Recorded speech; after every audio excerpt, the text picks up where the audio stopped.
বানি তুমি আসলে রায়বাড়ির উত্তরসূরি। হ্যাঁ বন্ধুরা, বাণীকে সব সত্যিটা জানিয়ে দিল অনিরুদ্ধ। এমনটাই দেখতে পাবেন। তাই সম্পূর্ণ জানতে ভিডিওটিতে লাইক দিয়ে অবশ্যই চ্যানেলটি সাবস্ক্রাইব করে দেখতে থাকুন। গল্পের শুরুতেই দেখা যাবে বাণী মৌলিকে বলে, আমার না এখানে আসার কোনো শখ ছিল না মৌলি দিদি। তবে আমার মনে হচ্ছে আপনার আমাকে না দেখলে ভালো লাগে না। তাই বারবার করে এক এক বাহানা করে আপনি আমাদের কাছে চলে আসেন আর এক এক ঝামেলা শুরু করে দেন। না হলে আমি তো আপনার মুখোমুখিও হতে চাই না। তখন দাদু বলে, শোনো বানি, আমাদেরও না তোমার মুখোমুখি হওয়ার কোনো রকম কোনো ইচ্ছে নেই। শোনো দিদি ভাই, তুমি এখনই ওই এগ্রিমেন্ট পেপারটা ছিঁড়ে ফেলো। আমি তোমাকে ছিঁড়ে ফেলতে বলেছি, ছিঁড়ে ফেলো। তখন ঈশানী বলে, হ্যাঁ মৌলি, তোমার দাদু একদম ঠিক কথা বলেছে। তখনই অনিরুদ্ধ বলে, না না, এগ্রিমেন্ট পেপার তো ছিঁড়ে ফেলা যাবে না। তখন তো অনিরুদ্ধর মুখে এমন কথা শুনে বানি তাকিয়ে থাকে। তখন অনিরুদ্ধ বলে, বললেই কি আর এগ্রিমেন্ট বাতিল করা যায় নাকি? এগ্রিমেন্ট চলবে। তখন মৌলি তাকিয়ে থাকে অনিরুদ্ধর দিকে, যে অনিরুদ্ধ এরকম ভাবে কেন কথা বলছে। তখন বানি বলে, আচ্ছা মিস্টার চ্যাটার্জি, আপনি কি চান বলুন তো? আপনি এরকম ভাবে কেন কথা বলছেন? আপনাকে এইভাবে অপমান করবে সেটা তো আমরা সহ্য করতে পারবো না। তখন নয়নতারা বলে, এখান থেকে এখনই বেরিয়ে যাও। তখন বানি বলে, শুনুন, আমারও না এখানে থাকার বিশেষ কোনো ইচ্ছে নেই, কিন্তু মিস্টার চ্যাটার্জিকে বারবার করে কেন এভাবে হেনস্থা করছেন এগ্রিমেন্টের নামে? তখন দাদু বলে, বানি, তুমি বড়দের সঙ্গে এটা কেমন করে কথা বলছো? তখন পিনাক্ষী রেগে যায় আর মৌলিকে বলে, শোনো মৌলি, আমি তোমাকে বলছি, তুমি এগ্রিমেন্ট এখনই বাদ দেবে। এগ্রিমেন্ট ব্যাপারটা এখনই ছিঁড়ে ফেলো। তোমাকে কি বলছি তুমি বুঝতে পারছো না? তখন মৌলি তাকিয়ে থাকে পিনাক্ষীর দিকে। তখন অনিরুদ্ধ বলে, না না মেসোমশাই, কি বলছেন? না, এগ্রিমেন্ট তো বাতিল করা যাবে না। আর আমি এখানেই থাকবো, মৌলি যা বলবে সব শুনবো। তখন বানি বলে, মিস্টার চ্যাটার্জি, আপনি এরকম কেন করছেন বলুন তো? আপনি এরকম ভাবে কেন অপমানিত হতে চাইছেন? আচ্ছা ঠিক আছে, আমি তো আপনার স্ত্রী। আপনি যদি এখানে থাকেন তাহলে আমিও এখানে থাকবো। আপনি যা যা কাজ করবেন সব কাজ আমিও ভাগ করে করব। কি করতে হবে বলুন তো? আমি সব কাজ করব। আচ্ছা, ঘর ঝাড় দিতে হবে নাকি রান্নাঘর পরিষ্কার করতে হবে? কি করতে হবে আমাকে বলুন। তখন নয়নতারা অবাক হয়ে তাকিয়ে থাকে। তারপরে মৌলি বলে, আমিও এখান থেকে এক পাও নড়বো না। আপনি যা যা সহ্য করবেন সবকিছু আমিও সহ্য করব। কারণ আমি আপনার স্ত্রী হওয়াতে আমাকে এতটুকু দায়িত্ব তো পালন করতেই হবে। তখন ঈশানী বাণীর কথা শুনে বাণীর দিকে তাকিয়ে থাকে। তখন মৌলি বলে, হ্যাঁ, এখন ডাইনিং টেবিলটা পরিষ্কার করতে হবে, কিন্তু তুমি না, অনিরুদ্ধ করবে এসব।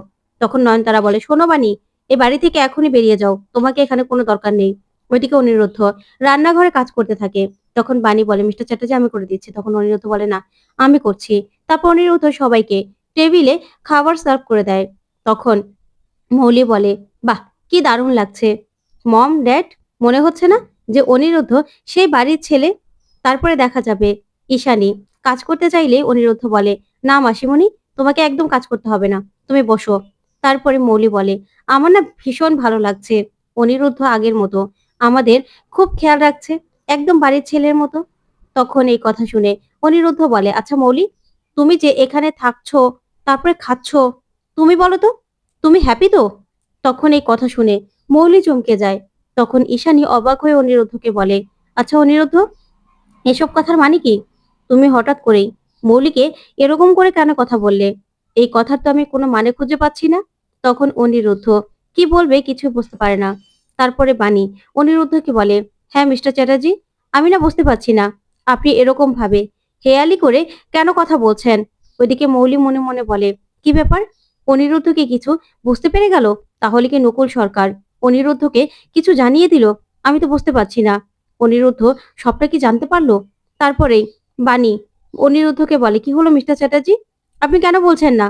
আপনি এমন করে হেয়ালি করে কথা বলছেন, এগ্রিমেন্টের নামে এখানে পড়ে আছেন কেন? তখন অনিরুদ্ধ বলে, মৌলি সবটা বুঝতে পারছে। তখন তো মৌলি আরো ভয় পেয়ে যায় আর মনে মনে বলে, না, আমি নিশ্চিত ওই নকুল সরকারই কিছু একটা গন্ডগোল পাকিয়েছে। আমি তো ওই নকুল সরকারকে কিছুতেই ছাড়বো না, ছাড়বো না আমি। এই বলে মৌলি একটা ছুরি নিয়ে নকুলের কাছে আসে। ওইদিকে নকুল ওষুধ খাচ্ছিল। তখনই মৌলি ছুরি দিয়ে নকুলকে আঘাত করবে, তার আগেই নকুল মৌলির হাতটা ধরে ফেলে। তারপরে মৌলির হাতটা ধরেই নকুল বলে, এই, তুমি তো ছুরি দিয়ে আমাকে মারতে এসেছিলে তাই না? তুমি তো কাজটা করতে পারলে না। আমি তো তোমাকে ধরে ফেললাম, কি হলো ব্যাপারটা? তারপরে মৌলির হাত থেকে ছুরিটা পড়ে যায়। তখন নকুল বলে, তুমি তো ধরা পড়ে গেলে, তোমার হাত থেকে ছুরিটাও পড়ে গেল। নাও নাও, আবার নতুন করে আমরা খেলাটা খেলছি, ঠিক আছে? এটা তো গেম ছিল না, আমরা নতুন করে আবার খেলাটা খেলি। তুমি ছুরিটা নাও, আর আমি তো জল খাচ্ছিলাম। তখন মৌলি বলে, হ্যাঁ, এটা তো গেম। তখন নকুল বলে, হ্যাঁ গেম।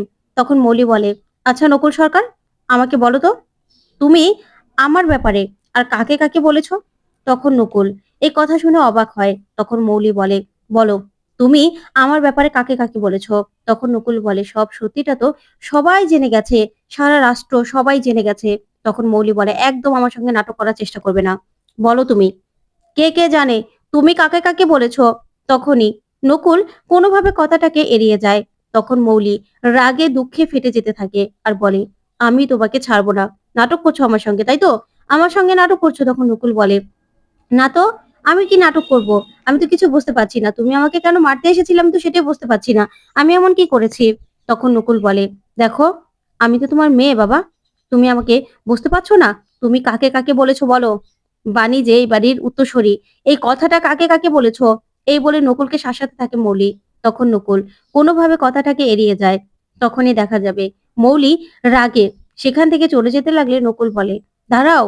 তারপরেই ছুরিটা মৌলি উঠিয়ে নিয়ে যেতে লাগলেই নকুল ছুরিটাকে একটা রুমাল দিয়ে পেঁচিয়ে দেয় আর বলে, কাউকে মারতে আসলে ছুরিতে আঙ্গুলে ছাপ থেকে যাবে তো, তাই এরকম ভাবে রুমাল পেঁচিয়ে নিতে হয়। তখন মৌলি এই কথা শুনে রেগে চলে যায়। তখন নকুল হাসতে থাকে আর মনে মনে বলে, আমি তো অনিরুদ্ধকে সবটা বলেছি, সময় হলেই অনিরুদ্ধই সবাইকে সবটা জানিয়ে দেবে। তার আগে আমাকে বাণীর সঙ্গে কথা বলতে হবে। তারপরে দেখা যাবে বাণী রাস্তা দিয়ে হাঁটছিল, ওইদিকে নকুল বাণীর পিছনে আর বলে, বাণীর সঙ্গে আমাকে আজকে কিছু কথা বলতেই হবে। ওইদিকে বিদ্যুৎও তখন আসে আর বলে, না, বাণীর কাছ থেকে আমাকে ক্ষমা চাইতেই হবে, না হলে যে আমি কিছুতে শান্তি পাচ্ছি না। এই বলে দুজন একসঙ্গে বাণীর কাছে আসতে গেলেই ধাক্কা লেগে নকুল পড়ে যায়। ওইদিকে বিদ্যুৎও পড়ে যায়। তখনই বাণী নকুলকে ধরে আর বলে, নকুল কাকা, আপনি ঠিক আছেন তো? আপনি তো পড়ে গেলেন কি করে? আমি তো বুঝতে পারছি না। তখনই দেখা যাবে ওইদিকে বিদ্যুৎ চিৎকার করতে থাকে আর বলে, ইস, ব্যথা পেয়েছি। তখন বাণী ভাবে কোন বাবা এসেছে। তখন বাণী বলে, বাবা, আপনি ঠিক আছেন তো? তখনই বিদ্যুৎ বলে, হ্যাঁ মা, আমি ঠিক আছি, শুধু এই দিকে একটু ব্যথা পেয়েছি। তখন বাণী বলে, বিদ্যুৎ, তুমি এখানে? তখনই বিদ্যুৎ বাণীর পা পেঁচিয়ে ধরে আর বলে, বাণী, আমাকে তুই ক্ষমা কর। তুই আমাকে ক্ষমা না করলে যে আমি কিছুতেই শান্তি পাচ্ছি না। আমি তোর সঙ্গে অন্যায় করেছি, তা আমি ক্ষমা চাই তোর কাছে। তখন বাণী বলে, শোনো বিদ্যুৎ, তুমি না কোনোদিনও ভালো হবে না, সেটা আমি জানি। তুমি যতই আমার কাছে ক্ষমা চাও না কেন, তোমার মতো মানুষ কোনোদিনও ভালো হতে পারে না, সেটা আমি জানি। তখনই বিদ্যুতের শিরশোরাও সেখানে চলে আসে। তারপরেই বিদ্যুৎ বলে, আমাকে ক্ষমা করে দে বানি, ক্ষমা করে দে। আমি না কিছুতেই শান্তি পাচ্ছি না। তোর সঙ্গে আমি যে অন্যায় করেছি, তুই আমাকে ক্ষমা করে দে। আমি ভালো হয়ে গেছি, বিশ্বাস কর। আমি শুধু একটু শান্তি চাই। তখনই বিদ্যুতের শিষ্যরাও বাণীর কাছে হাত জোড় করে ক্ষমা চাইতে থাকে। তখন বাণী বলে, শোনো, তোমাকে আমি কোনোদিনও বিশ্বাস করি না। তোমার মতো মানুষ কোনোদিনও ভালো হতে পারে না, সেটা আর কেউ বললেও আমি কোনোদিনও বিশ্বাস করি না। সবাই তোমার কথায় বলতে পারে, কিন্তু আমি তো জানি তুমি কেমন। তোমার মতো মানুষ এত তাড়াতাড়ি শুধরে যাবে সেটা কোনোদিনও হতে পারে না। শোনো, এই নাটকগুলো না আমার সঙ্গে করো না। এই নাটক করে আমার সঙ্গে তুমি পার পাবে না। তখনই সেখানে কুয়াশা চলে আসে আর এসেই বলে, হ্যাঁ বানি, একদম ঠিক কথা বলেছো। তুমি ওকে একদম ক্ষমা করবে না। তখন বানি বলে, ও তুমিও চলে এসেছো? তখন কুয়াশা বলে, না, আসলে বিদ্যুৎ এখন অন্য লাইনে চলে গেছে, তাই ও তো ভালো হয়ে গেছে, তাই তোমাকে আমি বলছি। তখন বানি বলে, তাহলে তুমি ওকে ক্ষমা করতে বারণ করছো কেন? তখন কুয়াশা বলে, তুমি যদি ওকে ক্ষমা করে দাও তাহলে তো ও দেশান্তরী হয়ে যাবে, সন্ন্যাসী নেবে, তাহলে আমার সঙ্গে ও সংসার করবে না। তার জন্য তোমাকে আমি বলছি, তুমি ক্ষমাটা করো না, করো না তুমি ক্ষমা। এদিকে বিদ্যুৎ বলে ক্ষমা করতে, কুয়াশা বলে ক্ষমা না করতে। তখনই একটা লাঠি নিয়ে নেয় নকুল আর বলে, এই লাঠিটার মনে হচ্ছে এখন দরকার পড়বে। তখন বিদ্যুৎ বলে, আপনি আবার লাঠি আনলেন কেন? তখনই নকুল বাণীর হাতে লাঠিটা দিয়ে দেয়। তখন বাণী লাঠিটা দিয়েই বলে, যাবে এখান থেকে, তোমরা যাবে এখান থেকে। তখনই সবাইকে দৌড়ানি দেয় বাণী। তখন সেখান থেকে বিদ্যুৎ সহ বিদ্যুতের চেলাপেলা সবাই দৌড়ে সেখান থেকে পালিয়ে যায়। আর ওইদিকে কুয়াশাও পালিয়ে যায়। তখনই নকুল মনে মনে বলে, না, বাণীকে এখন কিছু বলা যাবে না। তখন বাণী বলে, নকুল কাকা, আপনাকে চলুন, আমি বাড়িতে দিয়ে আসছি। মিস্টার চ্যাটার্জিকে আমি ফোন করছি। এই বলেই বারবার করে অনিরুদ্ধকে ফোন করলে অনিরুদ্ধ ফোন ধরে না। তখন বাণী বলে, হ্যাঁ, আমার ফোন ধরবে কেন? এখন তো সে কাজ করছে, তাই না?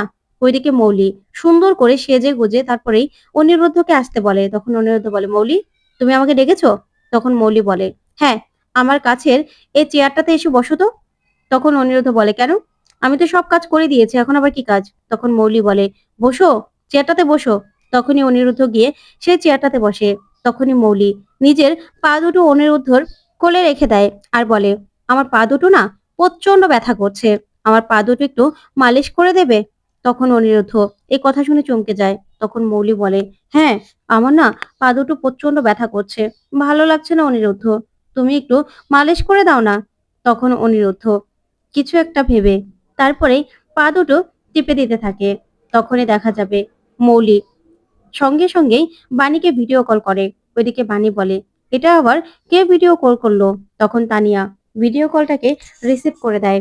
তখন বাণী মোবাইলে দেখতে পায় যে অনিরুদ্ধ মৌলির পা টিপে দিচ্ছে।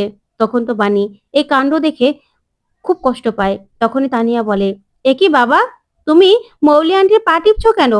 হ্যাঁ, তোমার কি হয়েছে বাবা, তুমি মৌলি আন্টির পা টিপছো? তখনই দেখা যাবে অনিরুদ্ধ তানিয়ার কণ্ঠ শুনেই বলে, প্রিন্সেস।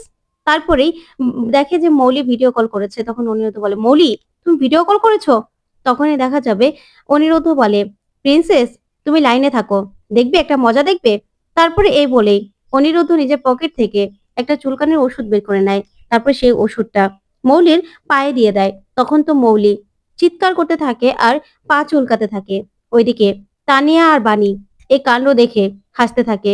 তারপরে দেখা যাবে মৌলি খাটের উপর লাফাতে থাকে। ওইদিকে অনিরুদ্ধ হাসতে থাকে। তখন তানিয়ার হাসি যেন আর ধরতে পারে না। তখন তানিয়া হাসতে থাকে আর বলে, দেখো মৌলি আন্টি কেমন করে লাফাচ্ছে। তারপরে দেখা যাবে তানিয়া বাণীকে বলে, মা, তুমি বাবাকে ফোন করো। তখন সঙ্গে সঙ্গে বাণী অনিরুদ্ধকে ফোন করে আর বলে, মিস্টার চ্যাটার্জি, আপনি ঠিক আছেন তো? তখনই অনিরুদ্ধ বলে, হ্যাঁ বাণী, আমি একদম ঠিক আছি। আর মৌলি একটু নাচ করছে আর কি। তারপরেই বাণী বলে, আপনি বাড়িতে আসবেন তো? তারপরে তানিয়া বলে, বাবা তুমি কখন বাড়িতে আসবে? তখন অনিরুদ্ধ বলে, হ্যাঁ প্রিন্সেস, আমি আসবো তো, এই তো আমি একটু পরেই আসছি। তারপরে দেখা যাবে অনিরুদ্ধ ফোনটা রেখেই মৌলিকে বলে, মৌলি, আর কোনো কাজ করতে হবে? আর কিছু করতে হবে তোমার? তারপরেই মৌলি বলে, না না, তোমাকে আর কিচ্ছু করতে হবে না, তুমি বরং এখন বাড়িতে যাও। তারপর অনিরুদ্ধ বলে, আচ্ছা ঠিক আছে। তারপর অনিরুদ্ধ বাড়িতে আসলেই ওইদিকে বাণী রাগ দেখাতে থাকে। তখন অনিরুদ্ধ বুঝতে পারে যে বাণী প্রচন্ড রেগে আছে। তারপর অনিরুদ্ধ বাণীকে বলে, বাণী, আমি কিন্তু ভয় পেয়ে গেছি, তুমি কেন এরকম করছো আমার সঙ্গে বলো তো? আমি এমন কি করেছি যে তুমি আমার সঙ্গে এরকম ব্যবহার করছো? তখন বাণী বলে, ও মা, আপনি আবার ভয়ও পান? আমি তো ভেবেছিলাম লজ্জা, ঘৃণা, ভয় আপনি সব ত্যাগ করেছেন। তখন অনিরুদ্ধ বলে, মানে? তখন বাণী বলে, না হলে আপনি এত অপমান সহ্য করেও ওই বাড়িতে কেন পড়ে আছেন মিস্টার চ্যাটার্জি? আমি তো বুঝতে পারছি না। আপনি এগ্রিমেন্টের নাম করে ওই বাড়িতে কিসের জন্য? কোনো একটা কারণ ছাড়া তো আর আপনি ওই বাড়িতে পড়ে নেই। আমি বুঝতে পারছি কোনো একটা কারণের জন্যই আপনি পড়ে আছেন। তারপরেই বাণীর কথা শুনে অনিরুদ্ধ বলে, তোমার মুখটা এমন সবুজ হয়ে আছে কেন? তখন বাণী বলে, কোথায়? তখন অনিরুদ্ধ বলে, আমি বুঝতে পারছি তুমি অনেক রেগে আছো। তখন বাণী বলে, শুনুন, আমার সঙ্গে না একদম মশকরা করবেন না। আমি মশকরা করার মুডে নেই। আপনি আমার কাছে কিছু লুকোচ্ছেন। আপনি কেন ওই বাড়িতে পড়ে আছেন মিস্টার চ্যাটার্জি? আমি বুঝতে পারছি কোনো না কারণ আছেই। তখনই অনিরুদ্ধ বাণীকে বলে, বাণী, মাথাটা ঠান্ডা করো। তুমি কেন বুঝতে পারছো না? আমি তোমার জন্যই এসব কিছু করছি। ওইদিকে মৌলি বলে, অনিরুদ্ধ, তুমি আমার এই অবস্থা করলে তো, এবার দেখো তোমার আমি কি অবস্থা করি। তখন অনিরুদ্ধ বাণীকে বলে, বাণী, আসল ঘটনাটা হলো তুমি রায়বাড়ির। ঠিক তখনই এই কথা বলতে যাবে আর মৌলি অনিরুদ্ধকে ফোন করে। তখনই বাণী মৌলির ফোন দেখেই বলে, এত রাতে উনি আবার ফোন করেছে কেন? তারপর অনিরুদ্ধ ফোনটা রিসিভ করে আর বলে, হ্যাঁ মৌলি বলো, ঘুমিয়েছো? তখন মৌলি বলে, না, তুমি আমাকে এমন মাসাজ দিয়েছো না যে আমার ঘুমিয়ে আসছে না। এবার তুমি এসে না আমাকে ঘুম পাড়িয়ে গান গাইয়ে ঘুম পাড়িয়ে দাও, না হলে তুমি ঘুমোতে পারবো না। আর সকালে শরীরটাও খারাপ করবে, সেটা কি ভালো দেখাবে? তুমি বরং চলে এসো। তখন অনিরুদ্ধ বলে, আচ্ছা ঠিক আছে ঠিক আছে, আমি চলে আসছি, তুমি চিন্তা করো না। তখন এই কথা শুনে মৌলি অবাক হয় যে অনিরুদ্ধকে এত রাতে আসতে বললো, তারপরে অনিরুদ্ধ রাজি হয়ে গেল। তাহলে অনিরুদ্ধর মনে কি চলছে? তারপরে ফোনটা রাখার পরে বাণী বলে, মিস্টার চ্যাটার্জি, আপনি আমার কাছে কি লুকোচ্ছেন বলুন তো, না হলে এত রাতে আপনি আবার যাওয়ার জন্য রাজি হয়ে গেলেন? তারপরেই বাণীকে সামলানোর চেষ্টা করে অনিরুদ্ধ।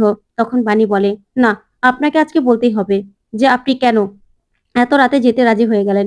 কিছু একটা ব্যাপার তো আছে। তখন অনিরুদ্ধ বলে, আমি জানি বাণী, তুমি খুব ইন্টেলিজেন্ট, তুমি যে ব্যাপারটা ধরতে পারবে সেটা আমি জানি যে কোনো কারণ ছাড়া আমি মৌলির সব কথা শুনছি না। আসলে বানি, কারণটা তুমি জানতে পারবে খুব তাড়াতাড়ি। তখন বানি বলে, "না, আপনি এখনই আমাকে বলবেন, সবটা বলবেন।" তখন অনিরুদ্ধ বলে, "এখন বলতে পারছি না বানি।"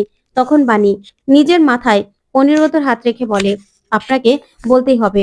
আপনি কেন এত কষ্ট সহ্য করছেন মিস্টার চ্যাটার্জি? আপনি বলুন, আমাকে বলুন। কি এমন কারণ যার জন্য আপনাকে ওই বাড়িতে এত কষ্ট সহ্য করতে হচ্ছে? সবার সব কাজ করতে হচ্ছে? বলুন।"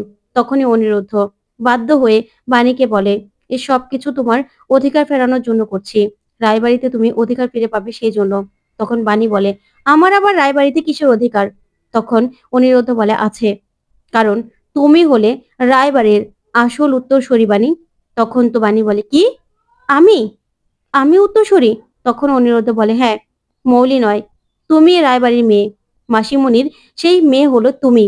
তখন তো বানি টেনশনে পড়ে যায়। তো বন্ধুরা, কেমন লাগলো আজকের আপডেট? কমেন্ট করে জানাতে ভুলবেন না। ধন্যবাদ।